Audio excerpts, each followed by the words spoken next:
Before the video starts, make sure y'all go like and subscribe to Callie's channel. It's Skylar Walker Presents. It's basically like, I don't want to say a spinoff of this channel, but it's she's gonna be playing a lot of different games. The new game she just purchased is called Enzoy. Um, for any females who or males who like that game, me and her will be actively playing that, but you only can see that on her channel. We also be on there playing Call of Duty. It is the old Call of Duty Black Ops. We're zombie players. We like to try to see if we can beat the Easter eggs and stuff like that. So if that's the kind of stuff you want to see, make sure you go check out Callie's channel. That's where all of that stuff will be.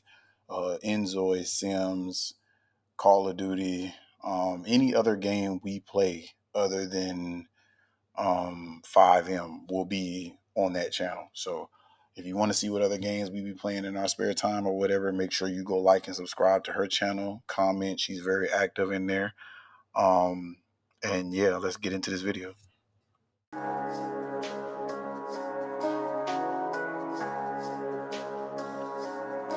Many lyrical. Alright, leave man cooking it up.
Cross. Yeah, I'm over here. I'm over here. Bro, you can't just be getting out of bed like that. I be fucking thinking I'm in a dream or some shit. What's going on with you? You okay? I don't know. Did I? What time is it? Shit, I don't even know what time it is. I don't even know. I don't have my phone. I don't know. Oh, I was up smoking and drinking and shit, but I didn't know I was gonna bother you by not being in the bed. No, it doesn't bother me. You just gotta. It's just be sometimes I be feeling like I'm in a dream, and I be like afraid like I'm gonna wake up and you're really not gonna be here. So when you don't be in the bed, like I get to freaking out.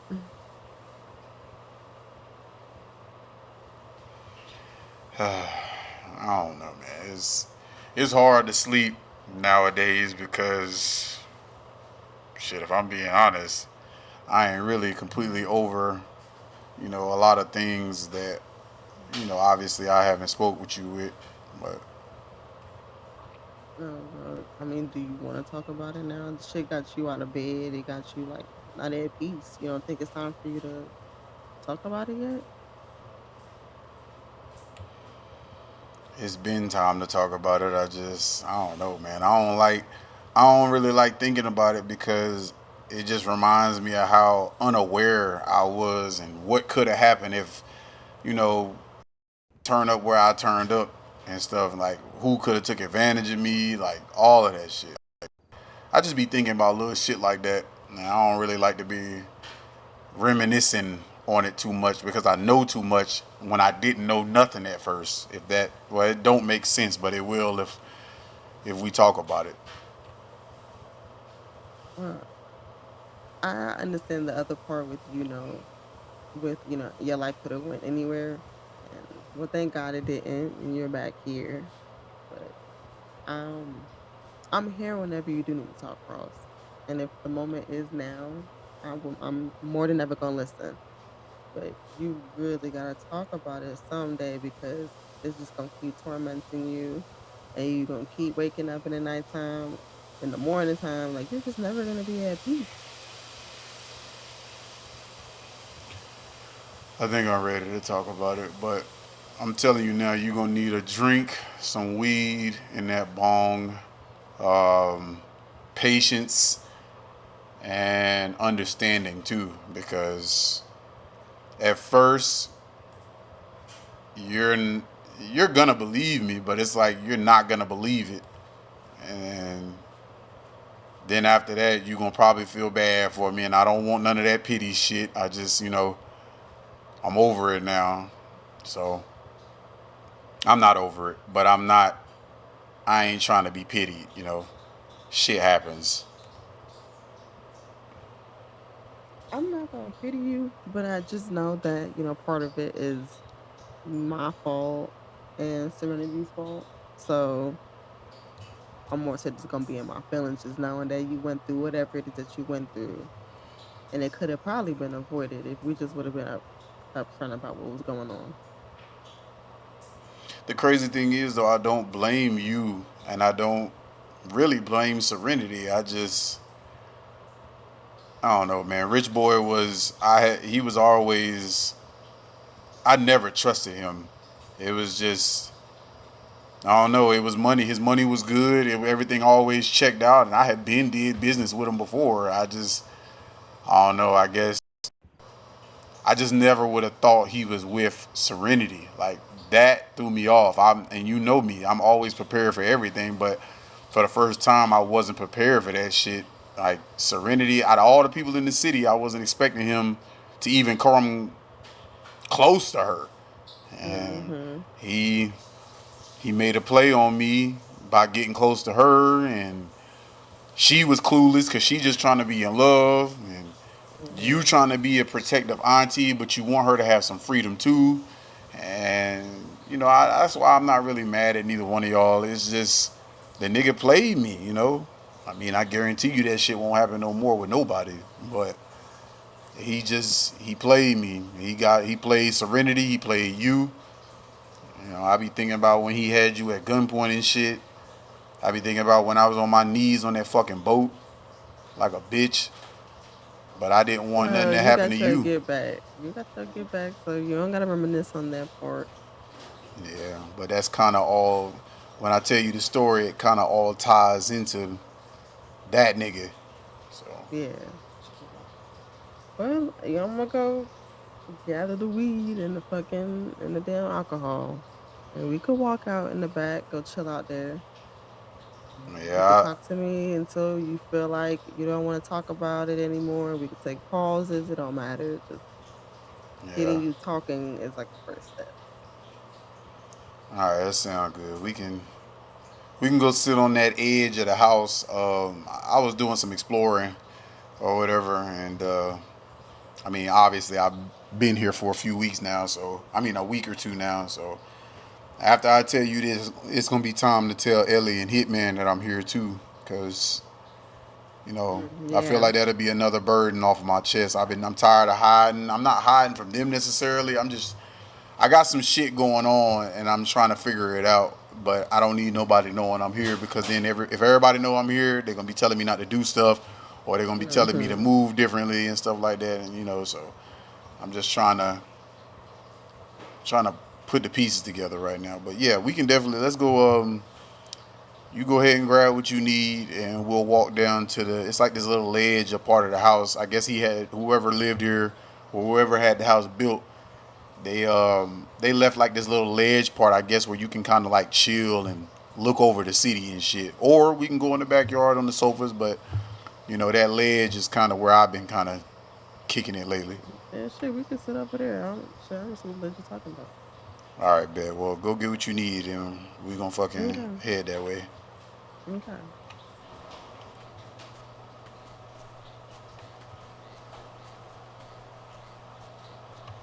Telling you now, it's a long story. That's fine. Where else we gotta be? Long ass list. I guess nowhere.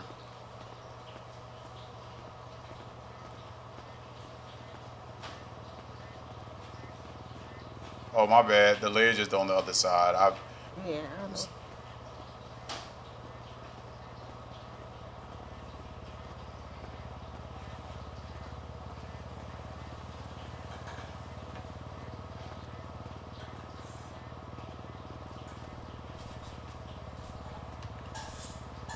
What the fuck?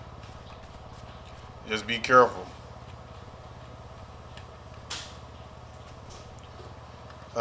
Why Shit, the boy. hell did y'all just leave that? I didn't even see it. I don't know. I was just like I said. I was being nosy, and like I said, I was just being nosy and doing a little exploring of the property and stuff. And I found this, and at first I thought like, why they just stop building it? But then I looked around, and I was like, he put the glass right there, or whoever got this house built, and Mm-hmm. they didn't put glass here, so I'm guessing this was kind of like a lookout area. Yeah, Rich, probably. Mm-hmm. rich people do crazy things, man. So I don't know who you bought this house from, or I don't even know. I guess you told me you went through a realtor and they put you in touch, but you never saw the owner, right? Mm-mm. Oh, okay. Well, he got taste. I like his whole idea of trying to be on top of the city and shit, but this is just like this. Don't get it wrong. This house fire. I don't know. Just not your taste. I don't know. I get it's not even that. I just feel like it's because I didn't have anything to do with building it, and I know you didn't. You bought it like it was. So Mm-hmm. every house we've ever had, I've had built. So except obviously the house on Grove, Yeah. but which reminds me, we got to talk about that too, because we gonna have to. When I do talk to Hitman, and when you do talk to Ellie, um, we gonna have to spend a lot of more time on Grove, but I gotta get some shit done before I make that happen. So I'm sorry I'm keeping you in the dark, but sooner or later I'm gonna tell you. Just like Mm-hmm. I gotta introduce you to Caleb too, but you can't know Caleb or anybody else until I tell you this fucking story, I guess. A man full of so much secrets. Yeah, but I guess it started when I got shot off that boat. Caleb, yeah, Caleb was fishing on the back of the boat or whatever, and he claims, like I said, I don't know. I wasn't there mentally, but He says he was out there fishing and he noticed like he thought he saw like a big fish or whatever floating in the water. So eventually he had put up his binoculars and he looked out over the water and he said, "Oh shit, that's a body." So he ends up rushing over to the body and pretty much dragging me out of the water. You know,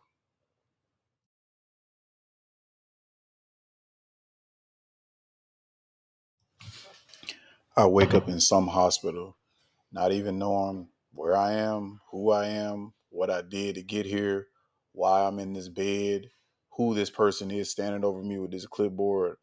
But I was so tired and so exhausted, and I was in so much pain that when I woke up, I couldn't even ask any questions. I couldn't really think about what I wanted to say. I just knew I was in the hospital, I was alive, and I didn't know what the hell had happened. I didn't even know who I was just sitting there laying there. I just knew that there was a person standing in front of me who apparently was claiming that he just saved my life because I had a gunshot wound to the chest and it entered and exited through my back. So I I don't know. It was all so foggy, but I didn't know who the hell I was laying in there.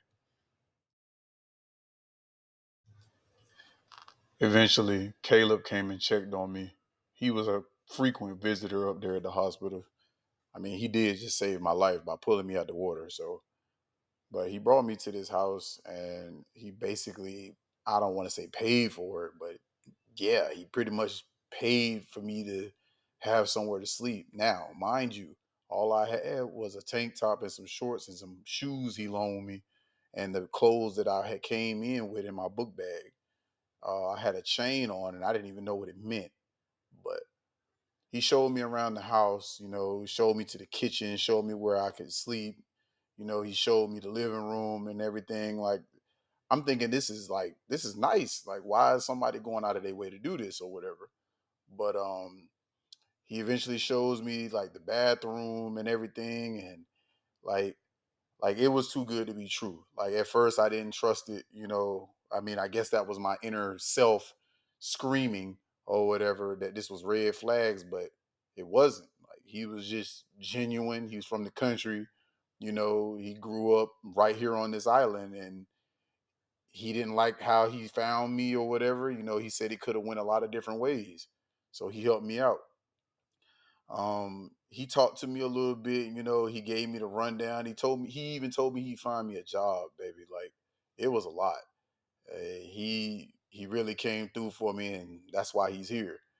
Um, he eventually ended up showing me where he lived or whatever. I was actually his neighbor and he said he pretty much owned the land, but he just had some extra houses, that he just leases out to people, but he said if I keep a secret, I can live there for free as long as I pull my work on the fisherman boats and everything. So, like I said, it was cool, and you know, he dapped me up, and I think he said his lady was calling him to get something to eat, and that was the last I heard from him that night. And I turned around, and I guess I was heading into what I thought was my new life, but boy, man, like it was crazy because I was so content living like that.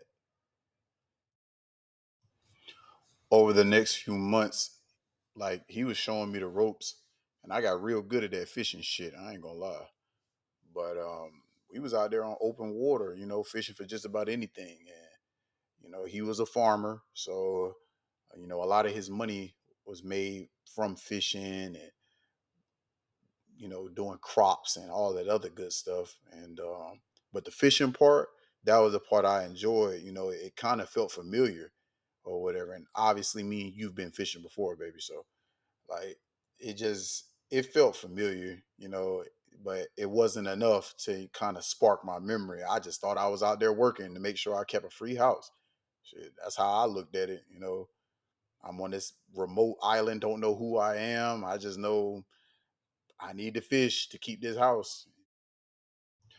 Like I said, he was a farmer, so my day consisted of more than just fishing. And this shit took place like for a span of 6 to 8 months, man. We was just doing the same thing every day. This was my job. He'd come through, he'd check on me, make sure I'm okay. He'd come out there, help me crop too, and stuff like that, and he'd always be like real cool. He'd make crack jokes like, hey, don't want you to think this is some slavery or whatever. And I always thought that was funny because I didn't think of it that way. I just thought of him trying to help me out or whatever. And he was real fun about it or whatever. So we would do our normal dap up. He go finish his half of the field. I'll go finish my half. And eventually we take it in and shit, go get lunch or whatever it is we did for the day. But that was pretty much my life for them. The majority of the time I was there, that was pretty much all I did all the time, every day. I remembered him sitting down every break telling us, like, damn, I'm tired as shit. And we would always laugh every time he said that. We didn't know why it was so funny, but it was just an idea that he used to have all the time. He used to be like, damn, man, if I could ever get off this island, I will. Cause it's like we're surrounded by water. It's like we living in hell. We can't leave. We can't go nowhere. We can, but nobody, this is our home, so nobody really wants to go anywhere because they don't know where they will go. I mean, it's a whole island just surrounded by nothing but water, with nothing but warehouses and factories. And there was some rich people that lived here and there, but most of the time it was just the locals. The rich people would come, they would have houses on the island when they come visiting and stuff like that. Like that's pretty much all you really saw. But no one really lived in those houses. But yeah, it was just a big island. That's where we was at.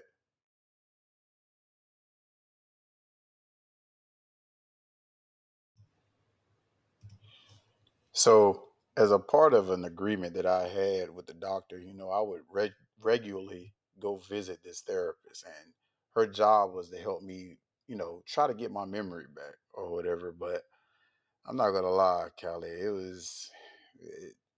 going to talk to a shrink is it's good, and I don't got nothing against the people who do, but it just wasn't working for me. Like every time I walked in her office, or it was really out of her house, but every time I walked in her house, it was like I got this weird feeling of like discomfort.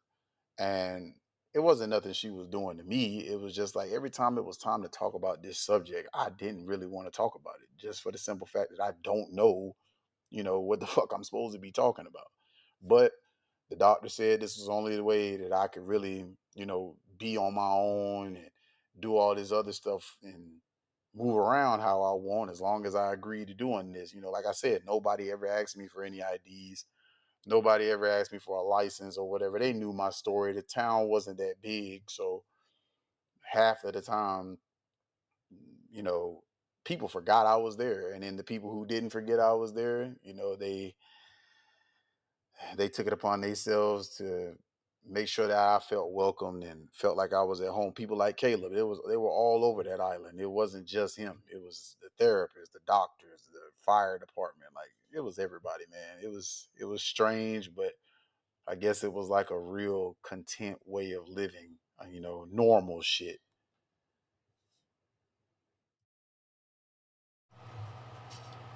But going to all that therapy definitely did not stop the dreams from happening. Sometimes I wouldn't even sleep in the bed because something didn't feel right. And I would constantly have the same dream over and over and did not know why I was having it. Little did I know that I was having the dream because that's what had happened to me. But I just kept seeing myself getting shot over and over, arguing with some dude over and over, which turned out to be Rich Boy. I decided to take my therapist's advice. She said that sometimes if you change your appearance, your memory tends to come back a little quicker. Well, she was kind of right, but not really. I ended up going to the barbershop so I could, take her advice. I didn't know why I had these fucking dreads anyway, so I figured might as well trim them down a little bit. I knew I didn't like low cuts. I knew that for sure, but because something was telling me not to get a low cut. But I ended up just telling her, take a little bit off of it. Obviously it took a process because she had to unravel my dreads and unbraid them, and they were dirty from being out in the water and everything. But she did me right. She hooked me up, and before you even asked, no, she did not try to get with me. So after she was done cutting my hair, I'm not gonna lie, she did compliment me, but she had the right to because I was fresh as hell. At the time, I didn't think nothing of it. I just thought it was hair. I didn't know it was something special to me. You know, but I ended up paying her, letting her know I'm grateful for her work and everything, and I started to head out the shop, and right before I could get to the door, well, after I got to the door, after I walked out, that's when shit went south. I started heading out the door and walked right out the door, walking up to Caleb's car because he usually lets me use it to go into town. And before I can even get to the door, I get confronted by one of his old fishermen. I guess he had an issue with me working and he's not. I mean, I was younger and I fished better, I guess. And then on top of that, I took his job doing in the crop field. So I didn't like the way he approached me with the bat. And, you know, I confronted him, I pushed him, and boom, just like that, I was out like a light.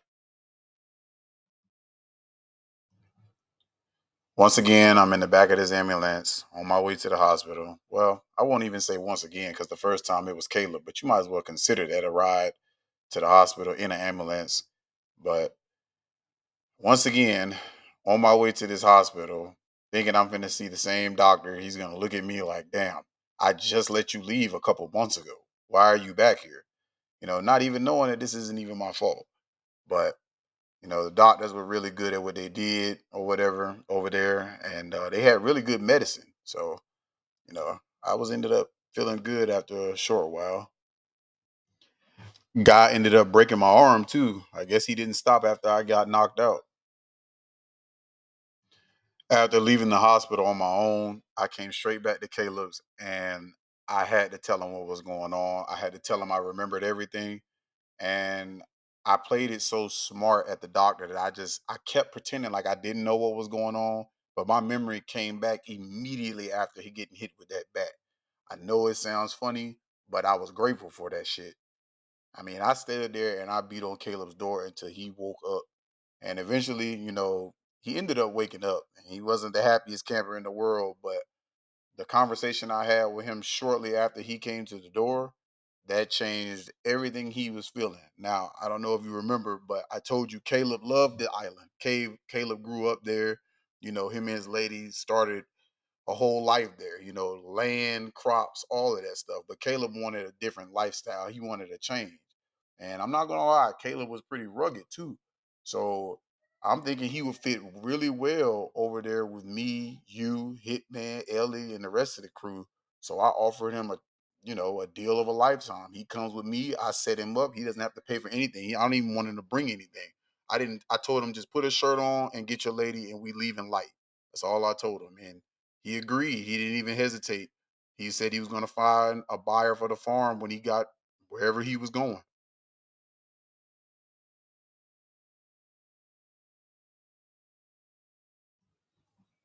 I could not believe that this was happening. I've been on this island. I've had all my money. Well, not on me, but I had access to it. I had people who could get me the money. The first thing I did was got a chopper to come out here and get me. And I packed Caleb up and his lady and I just left. We flew for hours. First place we went was the house, and obviously you weren't there. So I just, but natural reaction just told me to fly home, So I flew home and I just explained to Caleb everything that was going to happen. I was going to set him up. I was going to let him know, to make sure he keep his head low. I don't know if he has any enemies on this side of town, but I doubted it. And he said he was down to do whatever, would make him in good with my brother. And I told him everything, well, most of everything, because I trusted him. He saved my life. So I told him what me and my brother had going on. I told him what kind of emotion we was having and stuff like that. And he agreed that, with him being a farmer, the weed shit would be easy for him. So I didn't even think of that. And it came in handy because as soon as I introduce him to my brother, that's what I'm gonna, bring to the table. So basically, I did all of that, lived that entire life. I was almost about to be content with just being over there and doing all of that stuff. There's nothing wrong with farming and stuff like that, but I was out on a whole island, not knowing who I was, not having no ID, not knowing that I had a family, not knowing that I was married, no nothing. And then right when I got hit with that bat, you know, I spent a while in the hospital, but I eventually got my memory back. And now I have the memories of who I used to be. I dream about getting shot off of the boat.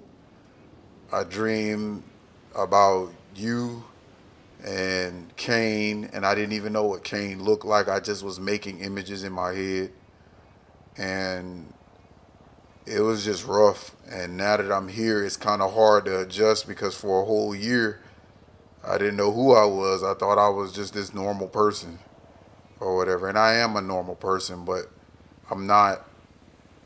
The lifestyle that I was living over there is not who I am. And now I got Caleb up there at our other house because when I first got here, I couldn't find you, like I told you. And you know, the pilot, he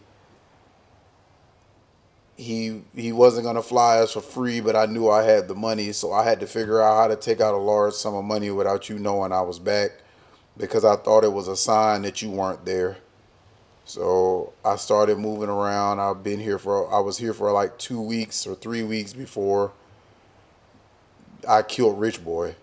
So it's just a lot, Callie, and having these nightmares of both lives is really rough, and I kind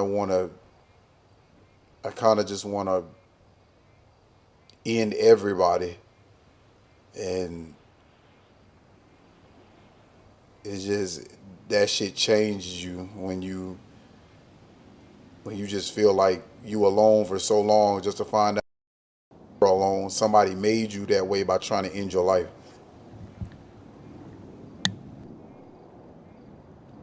I'm sorry that happened to you. That sounded horrible. I wouldn't even wish that on my worst enemy of having amnesia and then randomly remembering who you was in the middle of an island. That's great. Yeah, well, sitting right here talking about it, it might help me sleep a little bit better. So I guess we should go upstairs and probably try to get some sleep before Kane wakes up and the sun comes up and stuff. I appreciate you for listening. Maybe, tomorrow will be a lot better. Yeah, hopefully it does. And it's Yeah. no problem. You needed to talk about it. Yeah. Well, I'm grateful. Like I said, it's just been rough because it's not like I got tortured or nothing over there. It's just a year without get back, a year without knowing what really happened to me, a year going by John. Like, it's overwhelming. I didn't get no ID made because nobody could figure out, but they just let me live there. It was just small town. And God gets mad at me for taking all the fisherman job or taking his fisherman job. And I got Caleb to come over here so he can change his life around, him and his lady. So I don't know. It's Well, it's that a was lot. pretty dope of you bringing him here with I, you, because there's a lot of I'm loyal. opportunities here.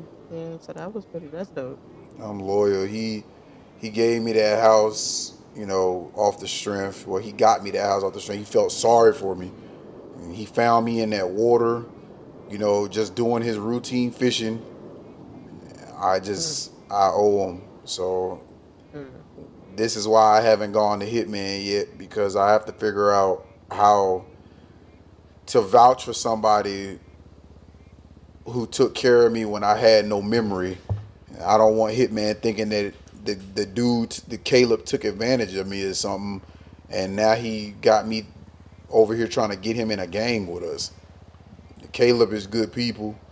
Well, hopefully he'll hear the story and believe you and won't think he ain't no little scam artist or whatever the fuck. I think they'll understand. But we'll see. Tomorrow we're gonna grab breakfast and run a few errands, and I'll see if I feel like talking about it to him then. See where we go. I know Caleb's enjoying himself up there at the desert house, so I knew you wouldn't Mm-hmm. go back there if you moved all the way here. So, but anyway, let's get in. It's already like 4 in the morning, so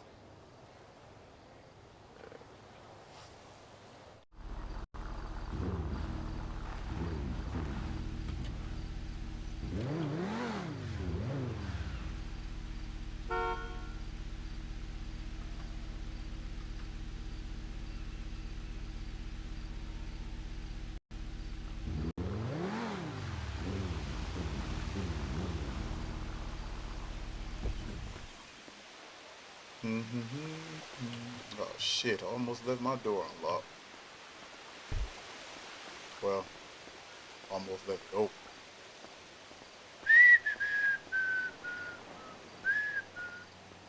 Sent Caleb and his lady out for a nice romantic evening tonight. See how this goes. Got to go down here and have a conversation. Good old conversation. Ain't nothing wrong with talking, right? It's got room here. Oh, there you are. Look, I know you can't talk because you got the gag in your mouth, but I just want you to know I had that conversation with Callie, and it actually made me feel really, really good. And why am I talking to you? You know you was on that boat. I think you were the one that, if I'm not mistaken, you were on my left side. If I remember correctly, my memory is sharper than ever. Fucking Lowe's. I I need promise, all the money, bro. all You that need the shit. lows to what? Bro, Nigga, I need listen. a Lowe's to what the fuck you got, nigga? What What y'all the, eat, nigga? bro? Rich. Let's see. What do I want to use? Oh, practical. Very practical. Mm, ah, let's go with the good old switch. So look, I just want you to know, man, I'm really grateful for, the whole listening and all that other stuff. It's just, I know, I feel like the more I talk to you and you don't respond, the more I feel like I'm losing my mind. And I can't be losing my mind. It's too much at risk. Just got a son now, got a wife that I gotta take care of. Y'all when y'all did what y'all did, man, and left me for dead, it was like, I don't know. It was like y'all didn't care about none of that shit. I mean, granted, y'all probably didn't know she was pregnant. Y'all probably did. But I really don't like getting played, man. So look, you know what? On second thought, I think I need you a little bit longer. And you refuse to tell me where the guy with the dreads was, but I'm gonna find him. I already bought up Granny's house. Someone's gonna come by there trying to figure out why it's bought up, and I'm gonna be there waiting on him. You won't tell me where the guy with the dreads is. You won't tell me where Rich Boy's lady is. So now you're gagged and you're laying there on the ground, or you're on your knees, just like I was at the edge of that boat. Now, should I kill you? Do I kill you? Do I kill you? Do I kill you? Uh, yeah, I think so.